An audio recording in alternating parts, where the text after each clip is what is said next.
ಮಾಡುವಂಥದ್ದು ಸಾಧ್ಯತೆಗಳು ಹೆಚ್ಚಿದ್ದಾವೆ. ಈ ನಮ್ಮ ಪ್ರದೀಪ್ ಕುಮಾರ್ ಅವರು ಕೇಳುವಂಥ ಪ್ರಶ್ನೆಗಳನ್ನು ಅವರು ಕೇಳಿದಾಗ ಲೋಕಾಯುಕ್ತರು ಸಹಜವಾಗಿ ಊರಲ್ಲಿಲ್ಲದ ನಮ್ಮ ಜಮೀರ್ ಅಹಮದ್ ಖಾನ್ರು ನಮ್ಮ ವಕೀಲರ ಮೂಲಕ ಉತ್ತರ ಕೊಡಿಸುವಂಥ ಪ್ರಯತ್ನವೂ ಮಾಡಿದ್ದಾರೆ. ಆ ಪ್ರಯತ್ನದಿಂದಾಗಿ ಸಹಜವಾಗಿ ಈ ಒಂದು ಘಟನೆ, ಈ ಒಂದು ಹಗರಣ ದೊಡ್ಡ ಒಂದು ಏನಪ್ಪ ರೂಪ ಪಡಿಬೋದಾ ಮುಂದಿನ ದಿನದಲ್ಲಿ ಅಂತೇಳಿ.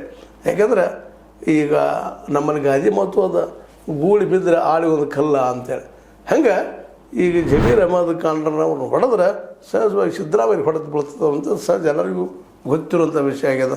ಈ ಸಂದರ್ಭದಲ್ಲೇ ಜಮೀರ್ ಅಹಮದ್ ಖಾನ್ ಬರುವಂಥ ಈ ಆರೋಪ 625 ಕೋಟಿಯೋ 30 ಕೋಟಿಯೋ ಹೇಳೋದನ್ನು ನೋಡಿದಾಗ ಇದು ನಮ್ಮ ಸಿದ್ದರಾಮಯ್ಯನ ಅಷ್ಟು ಸುಲಭವಾಗಿ ಬಿಟ್ಟು ಕೊಡೋದಿಲ್ಲ ಅನ್ನುವಂಥದ್ದು.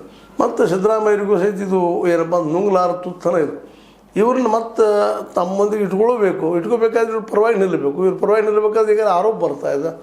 ಡಾಕ್ಯುಮೆಂಟ್ಸು ಒದಗಿಸಿದ್ದಾರೆ. ಆ ಡಾಕ್ಯುಮೆಂಟ್ಸ್ ಪೂರ್ಣ ಏನು ಎಂತೂ ಗೊತ್ತಾಗುವವರೆಗೆ ಏನೂ ಮಾತನಾಡೋದ ಸ್ಥಿತಿಯೊಳಗೆ ಇವತ್ತು ಬಂದು ನಿಂತಿದ್ದಾರೆ. ಹೀಗಾಗಿ ನಮ್ಮ ಲೋಕಾಯುಕ್ತ ಇದ್ದಿದ್ದು ಜಮೀರ್ ಅಹಮದ್ ಖಾನ್ ಅವರಿಗೆ ನೋಟಿಸ್ ಕೊಟ್ಟು ಅಲ್ಲಿ ಇನ್ನೂ ತಾಕತ್ತದ ಪ್ರದೀಪ್ ಕುಮಾರ್ ಅವರು ಆರೋಪ ಮಾಡೋದ್ರಲ್ಲೇ ಫ್ಯಾಕ್ಟ್ ಆ್ಯಂಡ್ ಫಿಗರ್ಸ್ ಇದ್ದಾವಪ್ಪ ಅಂತೇಳಿ. ಯಾಕಂದ್ರೆ ಈಗಾಗಲೇ ಒಮ್ಮೆ ಸ್ಯಾಂಕ್ಷನ್ ಆಗಿದ್ದೇನೆ, ಅದು ಹಂಚು ಮತ್ತೊಮ್ಮೆ ಸ್ಯಾಂಕ್ಷನ್ ಮಾಡಿಕೊಂಡು ಅದು ಹಂಚುವಂಥ ಸಂದರ್ಭದಲ್ಲಿ ಡೈರೆಕ್ಟ್ ಪ್ರಿನ್ಸಿಪಲ್ ಸೆಕ್ರೆಟರಿ ದುಡ್ಡು ತೆಗೆದುಕೊಂಡಾರ ಇವರು ಅನ್ನುವಂಥ ಆರೋಪ.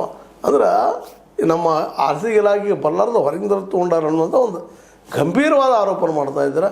ಇದು ಎಷ್ಟು ಮಟ್ಟಿಗೆ ಸತ್ಯ ಅನ್ನೋದು ಇವತ್ತೆಲ್ಲರಿಗೂ ಒಂದು ಪಸಲ್ ಅನ್ನಂಗೆ ಆಗಿದೆ ಅಂತ. ಯಾಕಂದ್ರೆ ಎಲ್ಲರಿಗೂ ಗೊತ್ತಿರೋ ವಿಷಯ, ಆರ್ಥಿಕ ಇಲಾಖೆ ನಮ್ಮ ಎಕನಾಮಿಕ್ ಡಿಪಾರ್ಟ್ಮೆಂಟ ಭಾಳ ಸ್ಟ್ರಾಂಗ್ ಇರೋದ್ರಿಂದ ಪ್ರತಿ 10 ರೂಪಾಯಿ ತಗೊಳ್ಬೇಕಾಗಿತ್ತಪ್ಪ ಅಂದ್ರೆ 10 ಸಲ ಅಲ್ಲಿ ಜನ ವಿಚಾರ ಮಾಡೋ ಮುಂದೆ 630 ಕೋಟಿ ರೂಪಾಯಿಗಳ ಒಂದು ಏನಪ್ಪ ಅಂದ್ರೆ ಹೇರಾಪೇರಿ ಆಗ್ಯದಪ್ಪ, ಅದು ತೆಗೆದುಕೊಂಡು ಹೋಗೇ ಬಿಟ್ಟಿದ್ದಾರೆ ಅಂತೇಳಿ ಪ್ರದೀಪ್ ಕುಮಾರ್ ಅವರು ಪ್ರಬಲವಾದ ವಾದ.